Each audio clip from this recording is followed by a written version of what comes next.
Hey there, everyone. Welcome back to another episode of Boss Economics World. It's your favorite satirical economist, here to reveal the real story behind South Korea's economic drama. And today, buckle up, because we're diving deep into that thorny old issue, the notorious Korea discount. Let's paint it for you. South Korea, the land of K-pop, cutting-edge gadgets, and chaebols, oh boy, would we be in trouble without them, right, is in the spotlight yet again. Global investors are watching if South Korea will finally, yes, finally, fix its abysmal track record of corporate governance and make its boards accountable to public, not just family-controlled interests. President Yoon Suk Yeol claims he's putting corporate reform on the top of his to-do list, possibly right after those elusive campaign promises. You know the drill. But let's be honest, South Korea's corporate governance model is like a locked treasure chest, and guess who's left holding the key? The chaebols, the mega conglomerates that dominate the economy. But here's the twist, despite these companies printing money like newspapers back in the day, their share prices continue to hover near the floor, effectively trading way below their overseas peers. Samsung, Hyundai, LG, you name it, all are subject to that dreaded Korea discount. But why, you ask? Well folks, here's a riddle for you. Why does a company that can churn out smartphones nearly the size of the moon consistently fail to reach valuations in line with its American or Japanese counterparts? What's holding South Korean businesses back, and who's benefiting from all this mismanagement? Spoiler alert, it's the same players who've kept the system this stagnant for decades. Now, let's roll up our sleeves and decode the forces at play. The reason for the Korea discount might seem packed with complexities, but it's not rocket science. It has everything to do with poor corporate governance, chaebols struggling to hold on to their old-school power structures, and a government that talks a good game but can't face the powerful oligarchs who run the show. Let's start by setting the stage. South Korea is home to some of the world's biggest and most profitable companies. Think Samsung Electronics, home of the Galaxy series, or Hyundai Motors, pumping out cars left, right, and center. These industrial giants should be rolling in it, right? Well, they are, but curiously, their share prices tell a very different story. Why is that?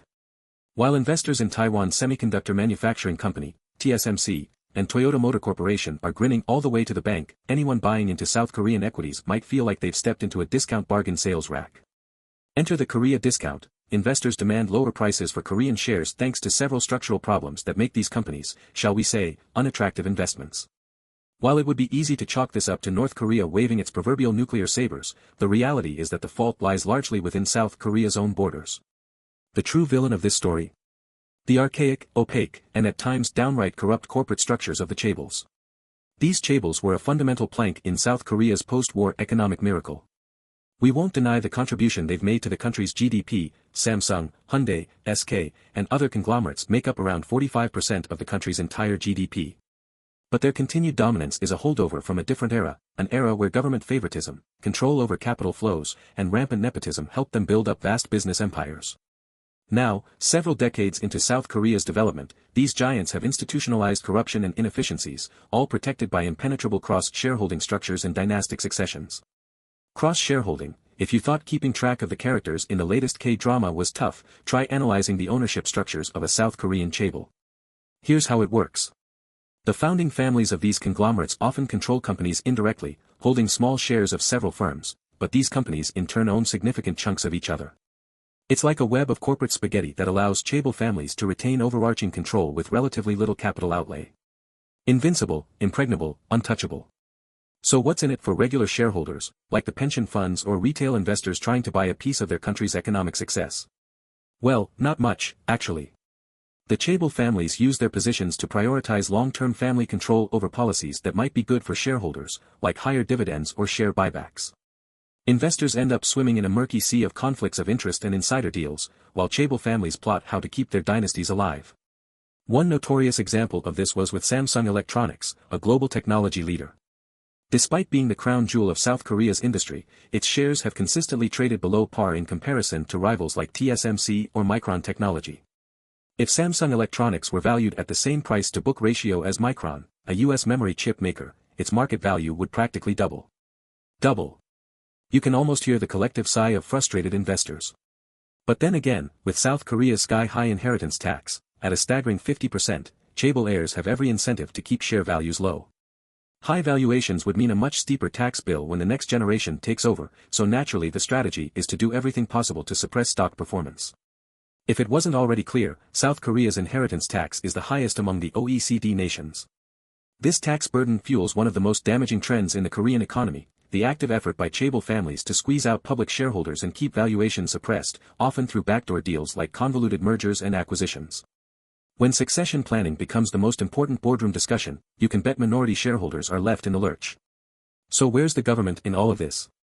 President Yoon Suk Yeol has been giving speeches left and right, trying to pump some life into Korean equities. He announced the Corporate Value Up program back in February, promising to rein in poor governance, push for more aligned interests between investors and companies, and even went so far as to promise tax benefits for companies that voluntarily improved shareholder returns. But what's the result? Mixed, at best. The government, under pressure from powerful chaebols, still struggles to implement real, lasting change. Retail investors hold their breaths every time a new reform is rolled out with fanfare, hoping against hope that their investments might actually yield decent returns. But true to form, chaebols and their controlling families know how to keep the status quo, and keep stock prices artificially low. It's almost like they read the government's reform playbook long before it was written, and crafted a counter-strategy before the ink dried. Let's take a look at the inheritance tax proposal, where Yoon tried to level the playing field for companies like Samsung that have been artificially deflating their stock prices to avoid excessive tax liabilities. The proposed tax cuts were indeed bold, but after losing ground in the April elections, Yoon's conservative government hit a brick wall in parliament. The progressive opposition party isn't having any of it, and the prospects for more lenient inheritance taxes, and less incentive to underperform on the market, seem to have gone up in smoke for now. Simply put, governments have periodically recognized the problem, but Chaebol's entrenched power has repeatedly thwarted any meaningful progress. Yoon's reforms might have sounded good on paper, but unless he's willing to take on Chaebols directly, rather than navigating around them with half measures, the status quo is likely to persist. Let's talk about investors, because that's who gets burned here. Thanks to this governance mess, retail investors, ordinary people, like you, dear viewers, have been increasingly withdrawing from the local stock market. According to a report by the Korea Exchange, foreign investors held around 29% of the Korean market in 2023, down from over 40% a decade ago. But here's the kicker, foreigners that do invest in the South Korean market generally treat it like a game of hot potato, flipping stocks quickly for short-term profit rather than becoming long-term stakeholders. And who can blame them? With South Korean firms trading at an average price-to-book ratio of 1x, meaning they're basically being priced at the value of their underlying assets, not as dynamic, growing enterprises, it's generally a fool's errand to stick around for the long haul. Compare that to Taiwan, where companies trade at roughly 2 times their book value, or Japan, where aggressive reforms have finally started to show results. Yoon might talk up bringing South Korea in line with the Japanese model of reform, but we'll believe it when we see it because decades of governance talks have produced little more than a cautionary tale. This investor flight leaves South Korea's capital markets in a dire situation. With local equities languishing, South Korea is missing out on a key growth engine. Right now, local capital is being diverted to either real estate, hardly a surprise in South Korea, where real estate speculation is the national sport, or to US markets where at least there's some semblance of decent returns despite the volatility. South Koreans, particularly the rising number of retail investors, have increasingly been looking abroad, mainly to US tech giants like Apple and Amazon, for better returns, leaving their own capital markets dry despite rising disposable incomes. This capital outflow from domestic stocks to overseas markets deprives South Korean companies of the kind of long-term, stable shareholder base they desperately need to grow and innovate. What's more, the gap between foreign and domestic investor behavior signals an underlying mistrust of South Korea's corporate governance framework. Foreign investors, savvy to the risks posed by Chaebol's opaque structures and shareholder-unfriendly policies, aren't sticking around for the long haul. Instead of seeing South Korea as a promising growth market, they see it as a place where the deck is stacked against them, and the safe bet is to get in and get out fast. So, what does that leave the South Korean stock market with? Volatility. The absence of steady, long-term investors makes the market more susceptible to swings based on short-term sentiment rather than the underlying fundamentals of the companies themselves. If you thought that the chaotic governance structure of Chaebol's was a purely domestic issue, think again. The messy, often bitter infighting among Chaebol family members has global ramifications, affecting not just local markets but also industries far beyond South Korea's borders. One key example. The gnarly battle at Korea Zinc Company. You may not have heard too much about Korea Zinc Company before, but this metals empire is one of the world's largest zinc producers, accounting for 12% of global zinc production outside of China. Zinc, by the way, is a crucial metal that is used in everything from automobiles and consumer goods to infrastructure. Recently, a major spat erupted between the two founding families of Korea Zinc over control of the conglomerate. At the center of the feud? A contentious $1.8 billion share sale, from which one faction of the family was trying to gain leverage over the other. This isn't just some backroom drama, this fight has prompted a stock sell-off and even triggered an investigation by the country's financial regulator. Such public showdowns not only hurt the stock prices of the companies involved but also damaged the global reputation of South Korea's corporate landscape as a whole. Skilled investors now see these family feuds as boardroom soap operas with real-world consequences, turning what should be highly valuable, stable assets into volatile gambles. Worse, these fiascos make South Korean companies look amateurish in global markets, scaring away the very foreign capital that its capital markets sorely need. It's not just Korea's Inc. either. Consider Hanjin Group, the parent company of the airline giant Korean Air. We all remember the infamous nut rage incident in 2014, when the family drama within the Hanjin conglomerate led to global ridicule. That embarrassing spectacle encapsulated the inherent risks of family-led firms, where personal squabbles and power struggles at the top aren't just a private matter but become a company-defining issue. South Korea has been talking about corporate reform for years, but the biggest inspiration for these half-hearted attempts is Japan. Historically dominated by similar family-controlled conglomerates, Japan undertook a series of corporate reforms over the past decade that have finally begun bearing fruit. Let's rewind. Post-World War II, the US effectively disbanded the family-controlled zaibatsu in Japan, conglomerates almost identical to South Korea's chaebols in structure and power. But many of them rose from the ashes, and like chaebols, they remained family-influenced conglomerates for quite some time. It wasn't until the 2010s that Japan decided enough was enough, and under Prime Minister Shinzo Abe, corporate governance reforms were set into motion through the launch of the Abenomics program. Abe's reforms had one key goal: make Japanese corporations more accountable to shareholders. Initially, Japan faced the same problems as South Korea is grappling with now, companies doing the bare minimum to please investors, resisting change. And with low foreign investment, Japan's stock market lagged, much like Korea's does today. But the difference was execution. Abe's reforms weren't mere lip service. They included detailed measures and real consequences for companies that failed to meet global standards for governance. For starters, the Tokyo Stock Exchange reshuffled its listing categories and demanded companies to meet higher standards in terms of capital efficiency. Companies were forced to take shareholder interests more seriously, including inviting real activist investors that threatened direct consequences for managers who failed to raise valuation.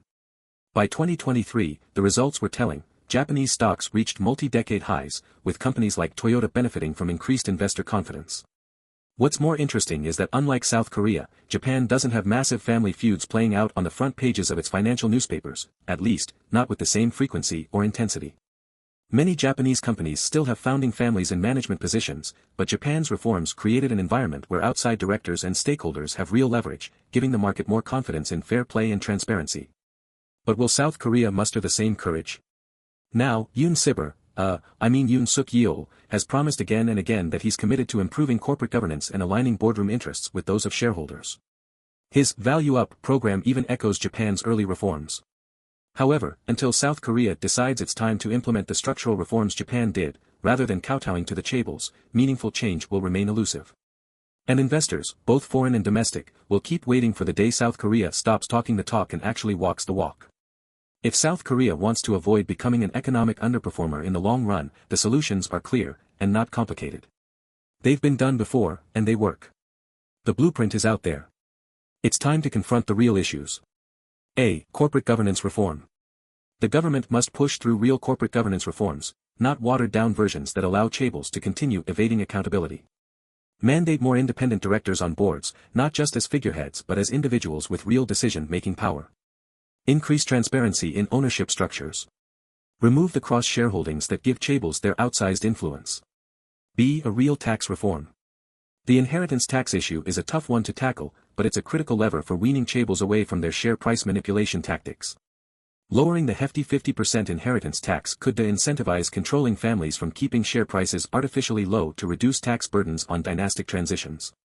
If tax reform is too politically difficult in the short term, enforcing stricter rules on share manipulation and insider trading related to inheritance schemes could be a start. C. Foreign investor protections.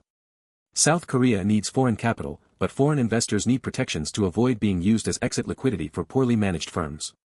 The government should create more robust investor protection mechanisms that will give foreign players reason to stick around for the long term, such as improving legal recourse for foreign investors and ensuring foreign shareholders can influence governance decisions within chaebol-run firms. D. Curbing family feuds. While regulating succession planning is tricky, fostering a regulatory environment that limits power abuses rooted in familial control is essential. Encouraging the separation of family ownership and management could reduce the internal bickering that often destabilizes South Korean firms. Reform or privatization of company structures similar to Japan's might even encourage more responsible leadership. So where do we go from here? Well, we already know it's going to be a tough journey, not just due to Chaebols themselves but also a resistant political landscape.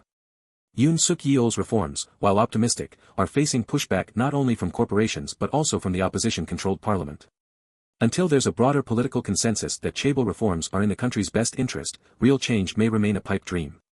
But if South Korea really is determined to fix the Korea discount and bring its stock market in line with international peers, Yoon must push forward without hesitation. He must move beyond symbolic corporate reform programs and install lasting legislative and structural change. The economic growth of South Korea depends on a stock market that reflects the value of its companies and incentivizes fair competition and shareholder accountability. East Asia has a number of competitive economies, and South Korea can't afford to fall behind. Without bold action, South Korea risks being permanently cast as the victim of its own success, where its historical powerhouses become millstones around its neck, dragging down its economic prospects. So to all my fellow retail investors out there, if you're still feeding the state's chaotic corporate monster with your hard-earned cash, my advice? Buckle up, it's going to be a bumpy ride until governance reform takes center stage and, hopefully, once and for all dismantles the Chaebol legacy of self-serving at your expense. Until next time, stay sharp, stay skeptical, and always invest responsibly. This has been your satirical economist, signing off, as always, calling it as we see it, no Chaebol favors in sight.